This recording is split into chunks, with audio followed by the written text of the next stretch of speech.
Have you ever opened your refrigerator, grabbed yesterday's leftovers, and thought you were making a healthy, convenient choice?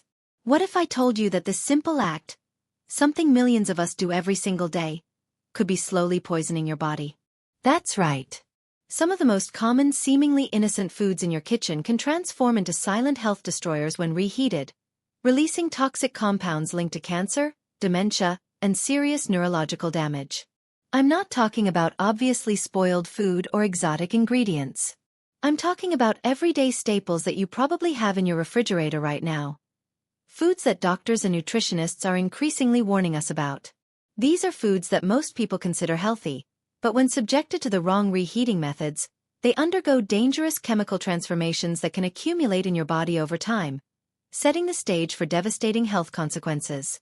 Today, we're going to dive deep into the science behind 5 common foods that should never be reheated. We'll explore exactly what happens at the molecular level when these foods are subjected to repeat heating cycles, why your microwave might be your worst enemy when it comes to certain leftovers, and most importantly, how you can protect yourself and your family from these hidden dangers. This isn't fear-mongering. This is science-backed information that could literally save your life. By the end of this video, you'll understand why that innocent plate of reheated spinach could be flooding your system with carcinogenic compounds, how your leftover potatoes might be harboring deadly bacteria, and why that quick microwave egg scramble could be contributing to the very inflammation that leads to Alzheimer's disease. But don't worry. I'm not going to leave you hanging. For every dangerous food we discuss, I'll give you practical, actionable alternatives that will allow you to enjoy these nutritious foods safely while protecting your long-term health. Before we dive in, if you find this information valuable, please hit that like button. It helps us reach more people who need to hear this crucial health information. And if you haven't subscribed yet, make sure to subscribe and ring that notification bell so you never miss our latest health discoveries. If this video helps you make better choices for your health, comment "healthy" below to let me know you're taking action. Now, let's uncover these 5 dangerous foods and learn how to protect ourselves. Food number 1. Spinach, the nitrate time bomb.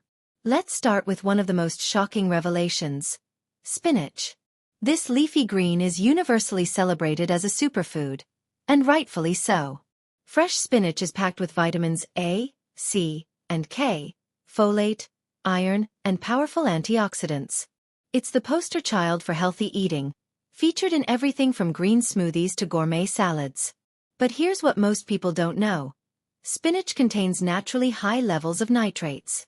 Now, before you panic, let me be clear. Nitrates in fresh spinach are actually beneficial.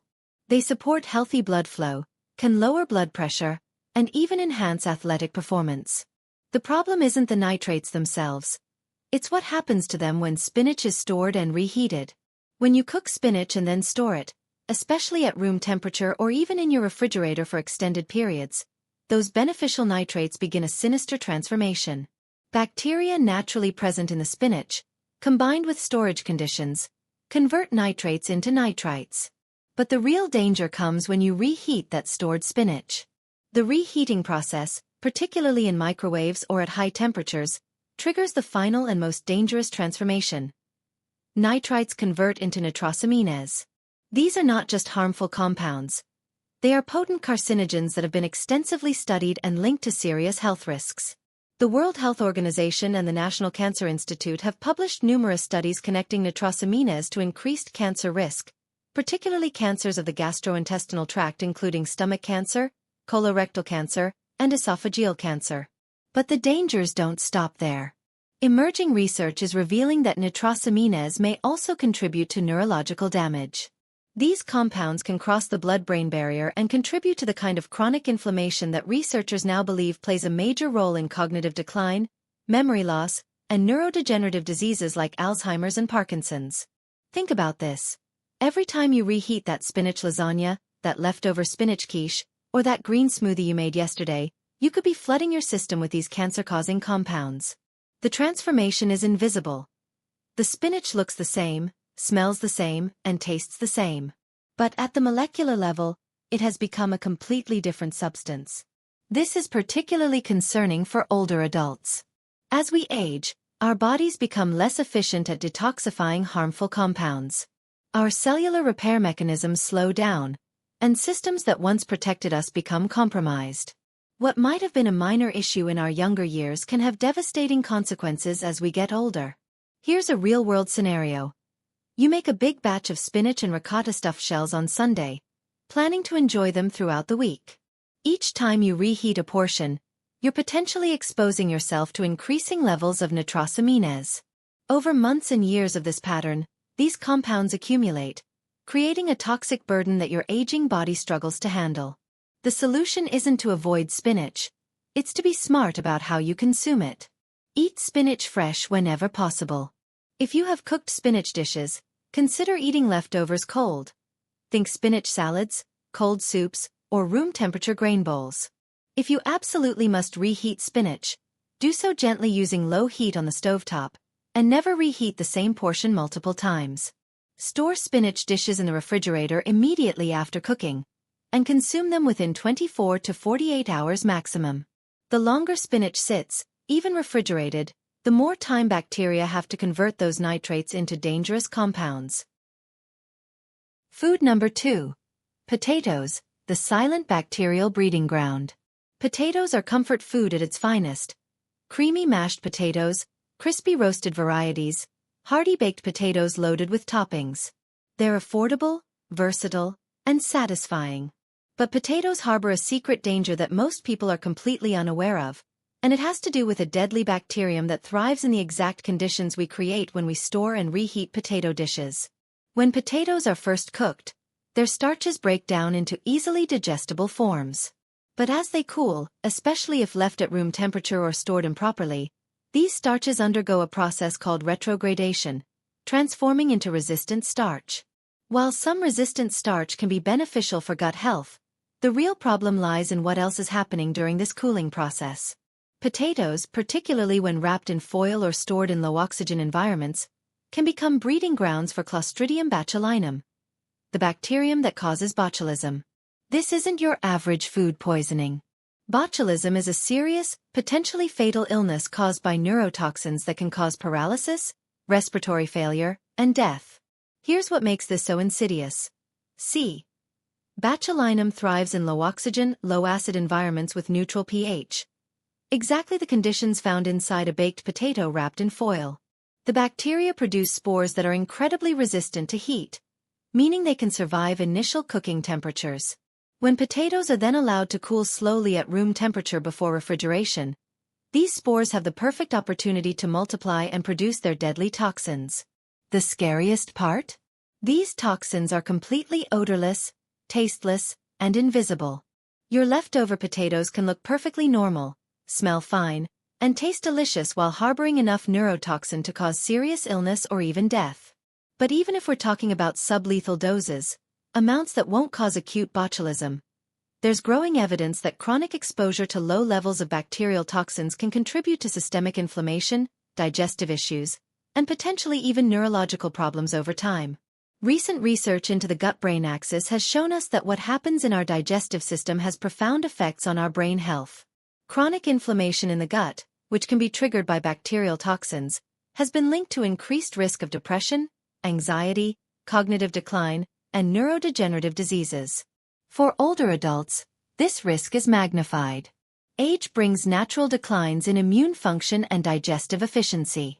The same bacterial load that a 25-year-old might shake off could cause serious problems for someone in their 60s or 70s.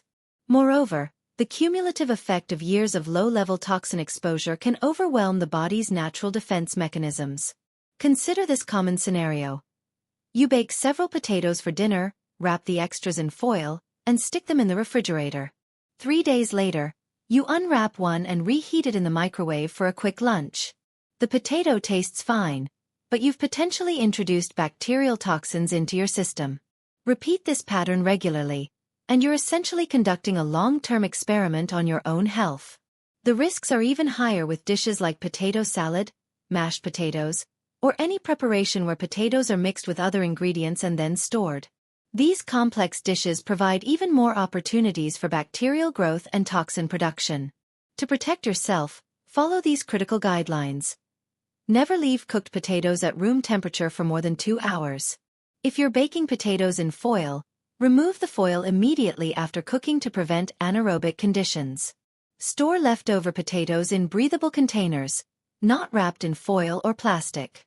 When reheating, use methods that ensure even heating throughout, stovetop or oven rather than microwave when possible. And here's the most important rule. When in doubt, throw it out. If potatoes have been stored for more than a few days, show any signs of spoilage, or just don't seem right, don't risk it. Food number 3. Eggs. The cholesterol oxidation crisis. Eggs are a nutritional powerhouse and a breakfast staple worldwide. They're packed with high-quality protein, choline for brain health, and essential amino acids. They're affordable, versatile, and generally considered one of the healthiest foods you can eat. But when eggs are reheated, especially using high-heat methods like microwaving, they undergo chemical changes that can transform this healthy food into a source of inflammatory compounds. The primary concern with reheated eggs lies in what happens to their cholesterol content. Fresh eggs contain cholesterol in its natural, relatively stable form. However, when eggs are cooked, cooled, stored, and then reheated, particularly at high temperatures or using uneven heating methods, the cholesterol in the egg yolks undergoes a process called oxidation. This oxidation produces compounds called oxysterols, which are fundamentally different from natural cholesterol. While dietary cholesterol from fresh eggs has been largely vindicated by modern research and is no longer considered a major health threat for most people, oxysterols are a completely different story. Research published in journals like the Journal of Lipid Research and Atherosclerosis has shown that oxysterols are highly inflammatory compounds that can contribute to cardiovascular disease, arterial inflammation, and atherosclerosis. But the implications go far beyond heart health. These oxidized cholesterol compounds can cross the blood-brain barrier and contribute to neuroinflammation, chronic inflammation in the brain that is now recognized as a key driver of cognitive decline, memory problems, and neurodegenerative diseases like Alzheimer's and dementia. Here's what makes this particularly relevant. Inflammation is not just a symptom of aging. It's increasingly understood to be a primary cause of age-related decline. Chronic, low-grade inflammation, sometimes called inflammaging, is linked to virtually every major age-related disease, from heart disease and diabetes to cancer and dementia. When you regularly consume foods containing inflammatory compounds like oxysterols, you're essentially adding fuel to this inflammatory fire. Over time, this can overwhelm your body's natural anti-inflammatory defenses and accelerate the aging process at the cellular level. The problem is compounded by the way most people reheat eggs. Microwaving, in particular, creates uneven heating that can cause some parts of the egg to become extremely hot while others remain cooler. This uneven heating process is particularly conducive to cholesterol oxidation. High-heat methods like frying or scrambling already cooked eggs can have similar effects. Beyond cholesterol oxidation, reheated eggs also undergo protein changes that make them harder to digest. The proteins become more rigid and less bioavailable, meaning your body has to work harder to break them down. This can lead to digestive discomfort, bloating, and a feeling of sluggishness after eating. Symptoms that many people experience but don't connect to their reheating habits. For older adults, whose digestive systems are already less efficient due to age-related declines in enzyme production and stomach acid, these protein changes can be particularly problematic. What once was an easily digestible, energizing breakfast can become a source of digestive stress and inflammation. Let me paint a picture of how this plays out in real life. You hard-boil a dozen eggs on Sunday to have quick protein throughout the week. Each morning, you grab one, pop it in the microwave for 30 seconds to warm it up, and eat it with your breakfast. You think you're making a healthy choice, and you would be, if you were eating the eggs fresh. But by reheating them, you're potentially introducing inflammatory compounds into your system every single day. The cumulative effect of this daily exposure to oxysterols and denatured proteins can contribute to the kind of chronic inflammation that accelerates aging and increases disease risk. It's a perfect example of how small, seemingly insignificant dietary choices can have profound long-term health consequences. The solution is surprisingly simple. Eat eggs fresh whenever possible. If you batch cook eggs for convenience, consider enjoying them cold, sliced onto salads, made into egg salad, or eaten as a cold snack. Cold eggs retain all their nutritional benefits without the risks associated with reheating. If you absolutely must reheat eggs, do so gently using low heat on the stovetop, and avoid reheating them multiple times. Better yet, consider adjusting your meal prep strategy to include eggs that are meant to be eaten cold, or simply cook eggs fresh when you want them warm. Food number 4. Chicken, the protein degradation danger. Chicken is America's favorite protein. Lean, versatile, and affordable. It's the go-to choice for fitness enthusiasts, busy families, and anyone trying to maintain a healthy diet. Most of us cook chicken in bulk, storing leftovers for quick meals throughout the week. It seems like the perfect solution for healthy meal prep. But reheating chicken, particularly using common methods like microwaving, can create a cascade of problems that go far beyond just tough, rubbery texture. When chicken is first cooked, heat transforms its protein structure through a process called denaturation. This is beneficial. It breaks down the proteins into forms that are easier for our digestive systems to process. However, when that same chicken is reheated, especially using uneven heating methods or excessive temperatures, those proteins undergo a second round of structural changes that can make them not just less palatable, but potentially harmful. This secondary protein denaturation creates several problems. First, the proteins become tougher and less bioavailable, meaning your body has to work much harder to break them down. For younger people with robust digestive systems, this might just mean a slightly less enjoyable meal. But for older adults, whose production of digestive enzymes and stomach acid naturally declines with age, these toughened proteins can become a significant digestive burden. The result can be bloating, discomfort, indigestion, and that vague feeling of sluggishness that many people experience after eating reheated chicken without realizing the connection. But the problems go deeper than just digestion. When proteins are subjected to multiple heating cycles, they can form compounds called advanced glycation end products, or AGEs. These are exactly as sinister as they sound. They're associated with accelerated aging at the cellular level. AGEs form when proteins and sugars are exposed to high heat, and they accumulate in tissues throughout the body over time.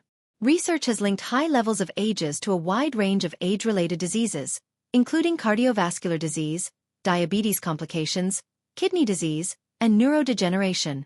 They contribute to the kind of chronic, systemic inflammation that is now understood to be a primary driver of aging and age-related disease. Here's what makes this particularly concerning. AGEs don't just cause problems immediately. They accumulate in your tissues over years and decades. Every time you eat foods high in AGEs, you're making a deposit in what you might think of as your inflammatory burden account. Over time, this account balance grows, and your body's ability to manage this burden decreases. The neurological implications are particularly troubling. AGEs can cross the blood-brain barrier and contribute to the formation of the protein plaques that are characteristic of Alzheimer's disease. They also promote the kind of brain inflammation that is increasingly recognized as a key factor in cognitive decline, memory loss, and dementia. For someone in their 50s, 60s, or beyond, who may already be dealing with age-related changes in brain function, this additional inflammatory burden from dietary AGEs can be the difference between maintaining cognitive sharpness and experiencing noticeable decline. Let me illustrate this with a common scenario. Every Sunday, you grill several chicken breasts for the week ahead. Throughout the week, you reheat portions in the microwave for quick lunches and dinners. You notice the chicken becomes progressively more rubbery and less flavorful, but you accept this as the price of convenience. What you don't realize is that each reheating cycle is not only degrading the food quality but also creating inflammatory compounds that your body will struggle to process. The texture changes you notice, that rubbery, tough quality, are actually visible evidence of the protein damage occurring at the molecular level. When proteins become overly rigid and cross-linked through excessive heating, they lose their nutritional value and become harder for your body to utilize effectively. But there's another concern with reheated chicken that goes beyond protein structure: bacterial safety. Chicken is particularly susceptible to harmful bacteria like Salmonella and Campylobacter. While proper initial cooking should eliminate these pathogens, improper storage and reheating can create conditions where surviving bacteria multiply or where new contamination occurs. When chicken is stored in the refrigerator and then reheated unevenly, as often happens with microwave reheating, some portions may not reach temperatures high enough to kill bacteria, while others may be overheated to the point of protein damage. This creates a perfect storm of both food safety and nutritional concerns. The solution involves rethinking your approach to chicken entirely. Instead of batch cooking chicken to be reheated throughout the week, consider preparing it in ways that are meant to be enjoyed cold. Chicken salads, cold sliced chicken for sandwiches, or shredded chicken for cold grain bowls. If you must reheat chicken, do so gently and evenly using low-temperature oven heating or careful stovetop warming. Avoid multiple reheating cycles, and never reheat chicken that has been sitting in the refrigerator for more than a few days. Better yet, consider adjusting your meal prep strategy to cook smaller portions of chicken fresh when you want them, rather than relying on a weekly batch cooking approach. Your taste buds, your digestive system, and your long-term health will thank you. Food number 5. Mushrooms, the enzyme breakdown crisis, 4 minutes. Mushrooms occupy a unique place in the culinary world. They're not quite plants, not quite animals, but something entirely their own. This fungal nature gives them a complex composition of proteins, enzymes, and delicate cellular structures that react very differently to heat than typical vegetables. While fresh mushrooms are nutritional powerhouses packed with antioxidants, B vitamins, and immune-supporting compounds like beta-glucans, they become problematic when subjected to storage and reheating. The issue with mushrooms lies in their incredibly delicate and complex cellular structure. Unlike most vegetables, mushrooms contain a high concentration of proteins and enzymes that are essential for their biological function as fungi. When you cook mushrooms fresh, these proteins and enzymes break down in a controlled manner, releasing their flavors and making their nutrients accessible to your body. However, when mushrooms are cooked, stored, and then reheated, their proteins undergo a more chaotic breakdown process. The enzymes that were partially denatured during the initial cooking process continue to work during storage, breaking down cellular structures in ways that can create digestive problems and reduce nutritional value. This enzymatic breakdown creates several problems. First, it makes mushrooms much harder to digest. The proteins become tangled and cross-linked in ways that your digestive enzymes struggle to process efficiently. For older adults, whose digestive capacity is already compromised by age-related declines in enzyme production, this can lead to significant digestive discomfort, bloating, gas, and that heavy, sluggish feeling after eating. But the problems go beyond digestion. When mushroom proteins break down improperly through storage and reheating, they can form compounds that contribute to oxidative stress in the body. Oxidative stress is essentially cellular rust. It's the damage that occurs when harmful molecules called free radicals overwhelm your body's antioxidant defenses. This is particularly problematic because mushrooms, when fresh, are actually excellent sources of antioxidants. The irony is that by reheating them, you're potentially transforming foods that should be fighting oxidative stress into foods that contribute to it.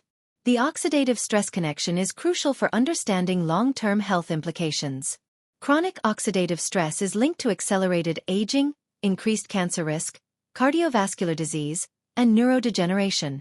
Every time you consume foods that contribute to oxidative stress rather than fighting it, you're tipping the balance in favor of cellular damage and disease. For the brain, this is particularly concerning. The brain is especially vulnerable to oxidative damage because it uses a tremendous amount of energy and has relatively fewer antioxidant defenses compared to other organs. Foods that contribute to oxidative stress can accelerate cognitive decline and increase the risk of neurodegenerative diseases. Mushrooms also present unique storage challenges that compound these problems. Their high water content and complex cellular structure make them particularly susceptible to bacterial and fungal contamination during storage. When stored in plastic containers where moisture can accumulate, or when kept too long in the refrigerator, mushrooms can develop harmful microorganisms that produce toxins. These storage-related toxins can cause digestive upset in the short term and potentially contribute to systemic inflammation in the long term. For individuals with compromised immune systems or those taking medications that affect immune function, these risks can be particularly serious. The textural changes you notice in reheated mushrooms, they become slimy, rubbery, or develop an off-putting muted flavor, are actually warning signs of these deeper chemical changes. Fresh mushrooms should be firm, flavorful, and satisfying. When they lose these qualities through storage and reheating, they've also lost much of their nutritional value and gained potential health risks. Here's a common scenario that illustrates the problem. You sauté a beautiful mix of cremini and shiitake mushrooms for a pasta dish on Monday. You store the leftovers and reheat them on Wednesday for a quick lunch. The mushrooms have lost their appealing texture and flavor, becoming somewhat slimy and bland. This textural change signals that the proteins have broken down improperly, potentially creating digestive challenges and oxidative stress. The solution with mushrooms is particularly straightforward. Treat them as a fresh ingredient that doesn't store or reheat well. Cook only what you'll eat in one sitting, or find ways to incorporate leftover cooked mushrooms into cold preparations where reheating isn't necessary. If you must store cooked mushrooms, do so in glass containers that allow for better air circulation, and consume them within 24 hours maximum. When reheating is absolutely necessary, use the gentlest method possible. low heat on the stovetop with minimal additional cooking time. Better yet, consider changing your approach to mushroom preparation entirely. Instead of cooking large batches, prepare fresh mushrooms as needed. They cook quickly and are often at their best when prepared simply and consumed immediately. Now that we've covered these 5 dangerous foods, let's talk about some broader principles that can help you navigate the complex world of food safety and reheating. Understanding these principles will help you make better decisions not just about these specific foods, but about leftovers and meal prep in general. First, let's address the elephant in the room: microwaves. While convenient, microwaves are particularly problematic for reheating because they heat food unevenly. This uneven heating creates hot spots and cold spots that can promote bacterial growth while simultaneously overcooking other portions of the food. The electromagnetic radiation used in microwaves can also contribute to the formation of harmful compounds in certain foods. If you must reheat food, gentler methods are always preferable. Stovetop reheating using low to medium heat allows for more controlled, even heating. Oven reheating, while slower, can also provide more consistent results. Steam reheating is another excellent option that prevents foods from drying out while providing even heat distribution. Temperature control is crucial. When reheating any food, ensure it reaches an internal temperature of at least 165 degrees Fahrenheit 74 degrees Celsius to eliminate potential bacterial contamination, but avoid exceeding this temperature unnecessarily, as excessive heat promotes the formation of harmful compounds. Storage practices are equally important. The danger zone for bacterial growth is between 40 degrees Fahrenheit and 140 degrees Fahrenheit, 4 degrees Celsius to 60 degrees Celsius. Food should be cooled quickly after cooking and stored in the refrigerator within 2 hours. Use shallow containers to promote faster cooling, and never store hot food in deep containers where the center may remain warm for extended periods. Consider embracing cold preparations as alternatives to reheating. Many foods that we traditionally think of as needing to be served hot can be delicious cold or at room temperature. Cold grain salads with leftover proteins, chilled soups, and room temperature vegetable dishes can be both satisfying and safe. Meal prep strategies can also be adjusted to minimize reheating risks. Instead of cooking entire meals to be reheated later, consider preparing components that can be combined fresh. Cook grains, prepare raw vegetables, and store proteins separately to be combined into fresh meals throughout the week. Portion control during initial cooking can eliminate the need for storage and reheating altogether. It takes practice to estimate proper portions, but cooking just what you need for immediate consumption is always the safest approach. When in doubt, remember this simple rule.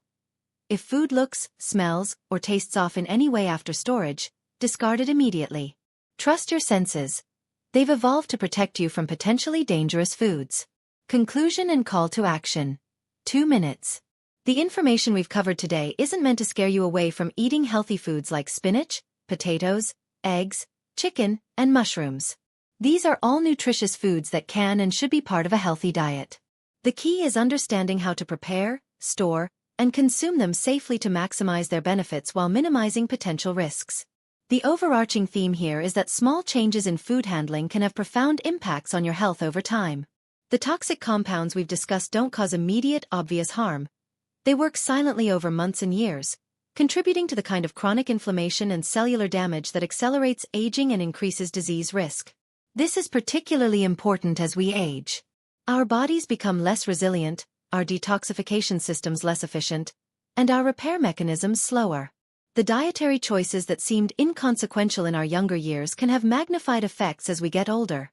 By making simple adjustments now, eating foods fresh when possible, using proper storage techniques, and choosing appropriate reheating methods, we can significantly reduce our exposure to harmful compounds and support our long-term health. Remember, the goal isn't perfection, it's progress. Start by making small changes. Maybe commit to eating spinach fresh instead of reheated. Perhaps adjust your meal prep routine to include more cold preparations. Consider investing in proper glass food storage containers that promote better food safety. Every positive change you make compounds over time, just like the negative effects of poor food handling compound over time. The difference is that with knowledge comes power. The power to make choices that support your health rather than undermine it. If this information has been valuable to you, please take a moment to like this video and share it with friends and family who might benefit from this knowledge. Subscribe to our channel for more evidence-based health information that can help you make better choices for your long-term wellness. Most importantly, take action. Choose one or two of the suggestions we've discussed today and implement them this week. Your future self will thank you for the small changes you make today. Leave a comment below telling me which of these food safety revelations surprised you most, and what changes you're planning to make. I read every comment and love hearing about how this information is helping people improve their health. Thank you for investing this time in your health education. Stay curious, stay informed, and most importantly, stay healthy. Until next time, take care of yourselves. You're worth it.